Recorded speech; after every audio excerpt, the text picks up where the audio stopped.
Hello વિદ્યાર્થી મિત્રો, હવે આપણે આગળના મુદ્દા તરફ જઈએ. આગળનો મુદ્દો છે વિદ્યુત ક્ષેત્રની તીવ્રતા.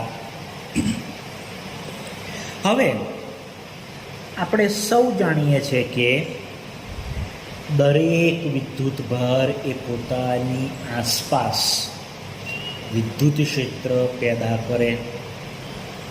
એટલે કે દરેક વિદ્યુતભાર પોતાની આસપાસ વિદ્યુત ક્ષેત્ર ઉત્પન્ન કરે અને જે વિદ્યુતભાર વિદ્યુત ક્ષેત્ર ઉત્પન્ન કરે એને સોર્સ વિદ્યુતભાર કહેવાય.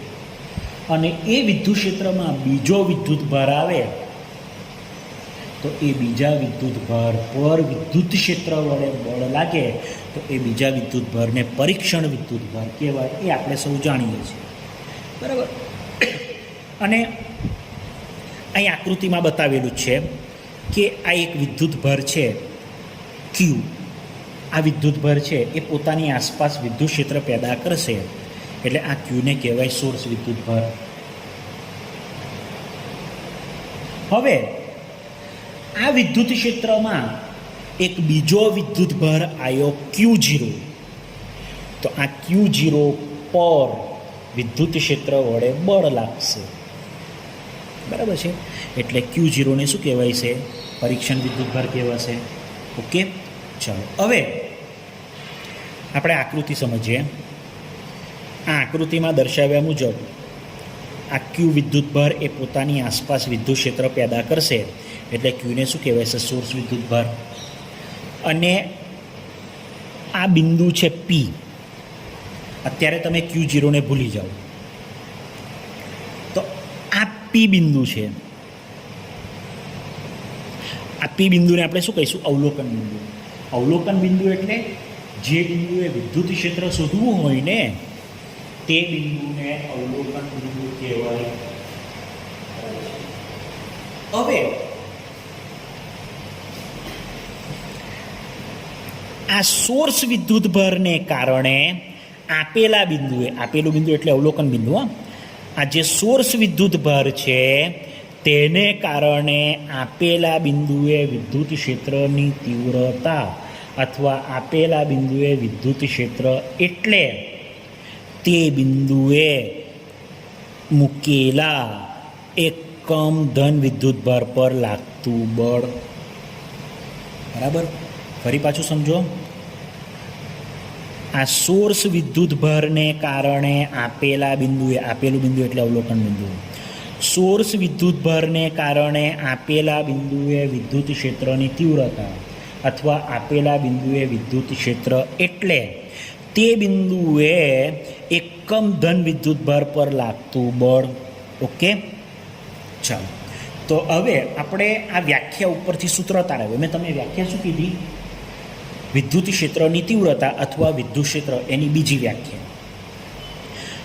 તો કે સોર્સ વિદ્યુતભારને કારણે આપેલા બિંદુએ વિદ્યુત ક્ષેત્રની તીવ્રતા અથવા આપેલા બિંદુએ વિદ્યુત ક્ષેત્ર એટલે તે બિંદુએ મૂકેલા એકમ ધન વિદ્યુતભાર પર લાગતું બળ. બરાબર છે. આ વિદ્યુત ક્ષેત્રની તીવ્રતા અથવા વિદ્યુત ક્ષેત્રની વ્યાખ્યા થઈ. હવે એ વ્યાખ્યા ઉપરથી આપણે સૂત્ર તારવીએ, બરાબર. તો સૌ પ્રથમ આપણે આ અવલોકન બિંદુ ઉપર પરીક્ષણ વિદ્યુતભાર મૂકી દઈશું. પરીક્ષણ વિદ્યુતભાર કોઈ બીજી જગ્યાએ હશે તેને ઉઠાવી અને આપણે અવલોકન બિંદુ ઉપર પરીક્ષણ વિદ્યુતભારને મૂકી દઈએ. તો હવે વ્યાખ્યા ઉપરથી સૂત્ર લખીએ. તો વ્યાખ્યા શું હતી? એકમ ધન વિદ્યુતભાર પર લાગતું બળ એટલે વિદ્યુત ક્ષેત્રની તીવ્રતા. બરાબર છે. તો હવે અહીં આપણા પાસે બે વિદ્યુતભાર છે, સોર્સ વિદ્યુતભાર ને પરીક્ષણ વિદ્યુતભાર. તો આ બેમાંથી તમે એકમ ધન વિદ્યુતભાર કોને કહેશો? તો કે જે પરીક્ષણ વિદ્યુતભાર છે ને એને જ તમારે એકમ ધન વિદ્યુતભાર કહેવાય. સોર્સ વિદ્યુતભારને એકમ ધન વિદ્યુતભાર કહેવાનો નહીં. કેમ? કેમ કે વ્યાખ્યામાં એવું કહો છો કે એકમ ધન વિદ્યુતભાર પર લાગતું બળ. બરાબર છે. હવે સોર્સ વિદ્યુતભાર પર તો વિદ્યુત બળ લાગતું જ નથી. કેમ કે આપણે સ્પષ્ટ એવું કીધું કે જે વિદ્યુતભાર વિદ્યુત ક્ષેત્ર પેદા કરે તેને સોર્સ વિદ્યુતભાર કહેવાય અને વિદ્યુત ક્ષેત્ર વડે સોર્સ વિદ્યુતભાર પર બળ લાગતું નથી. ઓકે, એટલે આપણે આ સોર્સ વિદ્યુતભારને આપણે ધન વિદ્યુતભાર નહીં ગણીએ, પરીક્ષણ વિદ્યુતભાર છે ને એને જ આપણે ધન વિદ્યુતભાર કહીશું. ઓકે, તો ચાલો, શું છે વ્યાખ્યા? એકમ ધન વિદ્યુતભાર. ધન વિદ્યુતભાર ખરો, પણ આગળ એકમ શબ્દ લાગ્યો છે, એટલે આ ધન વિદ્યુતભાર કઈ લખવો પડશે? છેદમાં. અને ધન વિદ્યુતભાર તરીકે આપણે પરીક્ષણ વિદ્યુતભાર લઈશું. એટલે જો એકમ ધન વિદ્યુતભાર એટલે ધન વિદ્યુતભાર કઈ લખવાનો? છેદમાં, કેમ કે આગળ એકમ છે.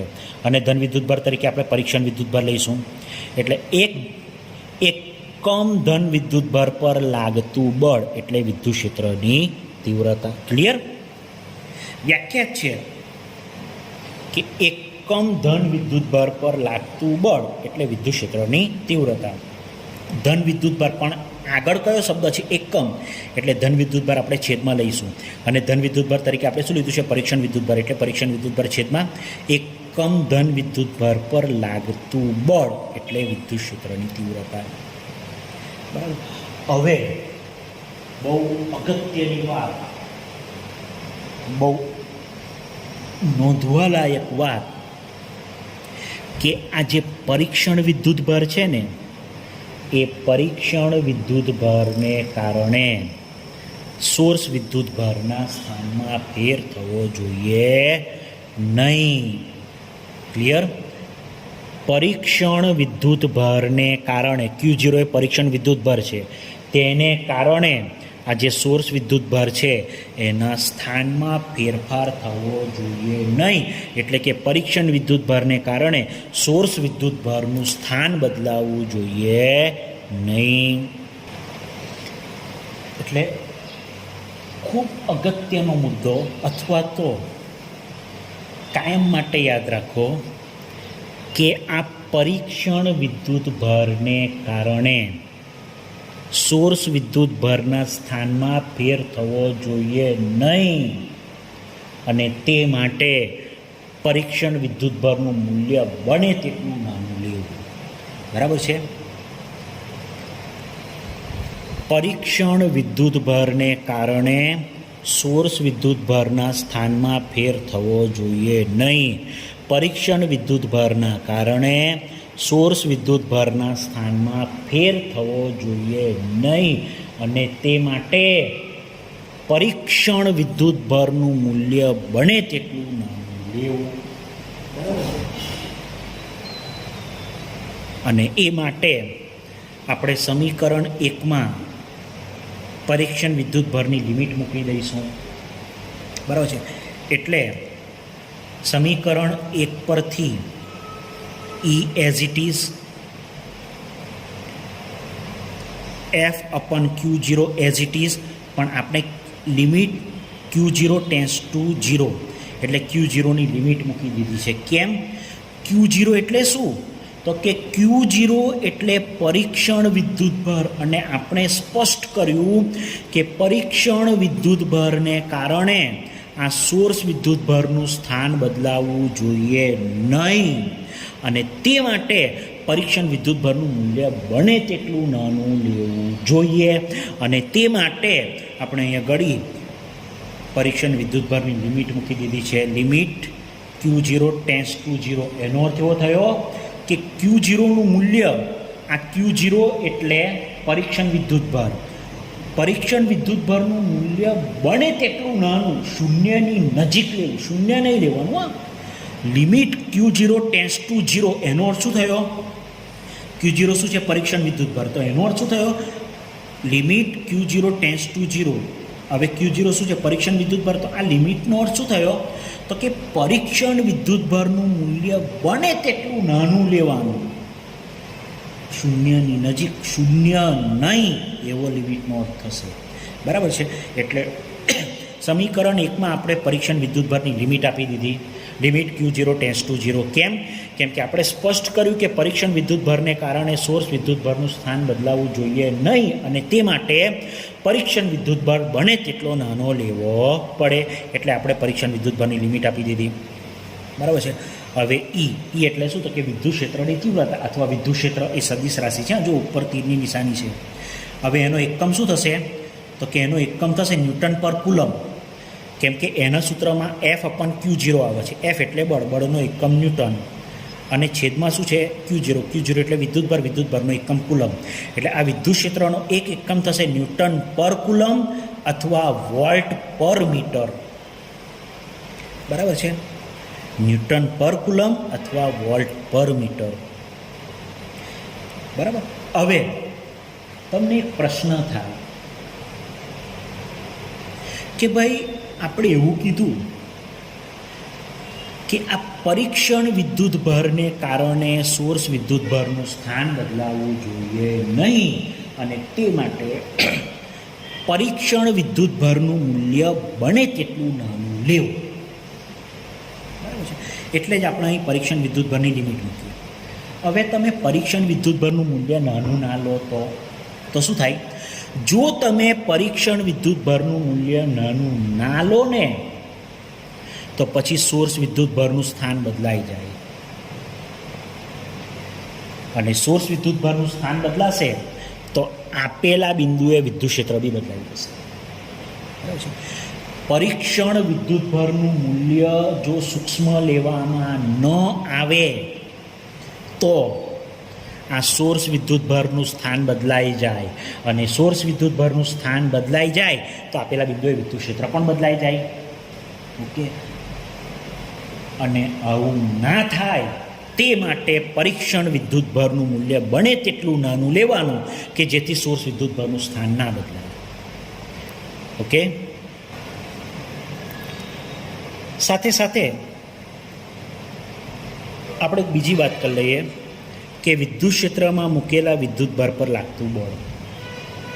બરાબર છે. તો અહીં આકૃતિમાં દર્શાવ્યા મુજબ આ વિદ્યુતભાર Q એ વિદ્યુત ક્ષેત્ર પેદા કરે છે, એટલે આ વિદ્યુતભારને સોર્સ વિદ્યુતભાર કહેવાય. આ બિંદુ P છે. બરાબર છે, એટલે કે આ અવલોકન બિંદુ છે. અવલોકન બિંદુ એટલે શું? તો કે જે બિંદુએ વિદ્યુત ક્ષેત્ર શોધવાનું હોય તે બિંદુ એટલે અવલોકન બિંદુ. હવે આપણે શું કર્યું? આ બિંદુ ઉપર Q0 વિદ્યુતભારને મૂકી દીધો. Q0 પહેલાં કંઈક બહાર હશે એને વિદ્યુત ક્ષેત્રમાં આવેલા બિંદુ ઉપર મૂકી દીધું. બરાબર છે. તો થશે શું? તો કે આ સોર્સ વિદ્યુતભાર વડે જે વિદ્યુત ક્ષેત્ર મળશે ને એ વિદ્યુત ક્ષેત્ર વડે આ Q0 ઉપર બળ લાગશે, તો આ Q0ને પરીક્ષણ વિદ્યુતભાર કહેવાશે. ફરી પાછી વાત કરી લઈએ. આપણી વાત શું છે? તો કે વિદ્યુત ક્ષેત્રમાં વિદ્યુતભાર મૂકો તો તેના પર લાગતું બળ. તો આ Q એક વિદ્યુતભાર છે, એ પોતાની આસપાસ વિદ્યુત ક્ષેત્ર પેદા કરશે, એટલે આ Qને સોર્સ વિદ્યુતભાર કહેવાય. આ અવલોકન બિંદુ છે. અવલોકન બિંદુ એટલે જે બિંદુએ વિદ્યુત ક્ષેત્ર શોધવાનું હોય તે બિંદુ એટલે અવલોકન બિંદુ. હવે આપણે શું કરશું? આ અવલોકન બિંદુ પર Q0 વિદ્યુતભારને મૂકી દઈએ. Q0 પહેલાં કોઈ જગ્યાએ પડેલો હશે ત્યાંથી ઉઠાવીને એને અવલોકન બિંદુ ઉપર મૂકી દઈએ. હવે શું થશે? તો કે આ Q વડે જે વિદ્યુત ક્ષેત્ર મળશે ને એટલે Qને આપણે સોર્સ વિદ્યુતભાર કીધેલો, કેમ કે Q એ વિદ્યુત ક્ષેત્ર પેદા કરે છે એટલે એને સોર્સ વિદ્યુતભાર કીધેલો. તો આ સોર્સ વિદ્યુતભાર વડે જે વિદ્યુત ક્ષેત્ર મળશે ને તેના વડે Q0 પર બળ લાગશે, એટલે Q0ને શું કહેવાય? પરીક્ષણ વિદ્યુતભાર. ફરી પાછું કહી દઉં, આ સોર્સ વિદ્યુતભાર વડે જે વિદ્યુત ક્ષેત્ર મળશે ને તેના વડે Q0 ઉપર બળ લાગશે. તો આ Q0 ઉપર બળનું સૂત્ર શું થશે? F = Q0E. બરાબર. આ સોર્સ વિદ્યુતભાર એ પોતાની આસપાસ વિદ્યુત ક્ષેત્ર પેદા કરશે, અને એ વિદ્યુત ક્ષેત્રમાં બીજો વિદ્યુતભાર Q0 આવશે તો Q0 પર બળ લાગશે. તો આ Q0 ઉપર જે બળ લાગે ને એ બળનું સૂત્ર શું થાય? F = Q0E. કઈથી આવ્યું? તો કે તમારી પાસે એ સૂત્ર છે E = F/Q0. બરાબર છે. વિદ્યુત ક્ષેત્રની તીવ્રતા અથવા વિદ્યુત ક્ષેત્રની વ્યાખ્યા હતી એકમ ધન વિદ્યુતભાર, અને ધન વિદ્યુતભાર તરીકે તમે પરીક્ષણ વિદ્યુતભાર લીધેલો. આગળ કયો શબ્દ છે? એકમ એટલે છેદમાં. એકમ ધન વિદ્યુતભાર પર લાગતું બળ એટલે વિદ્યુત ક્ષેત્રની તીવ્રતા અથવા વિદ્યુત ક્ષેત્ર.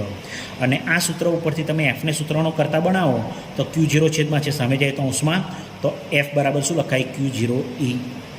એટલે આ વિદ્યુતભાર વડે વિદ્યુત ક્ષેત્ર પેદા થશે અને એ વિદ્યુત ક્ષેત્રમાં બીજો વિદ્યુતભાર આવશે તો આ બીજા વિદ્યુતભાર પર બળ લાગશે. એ બળનું સૂત્ર થશે F = Q0 E. ઓકે.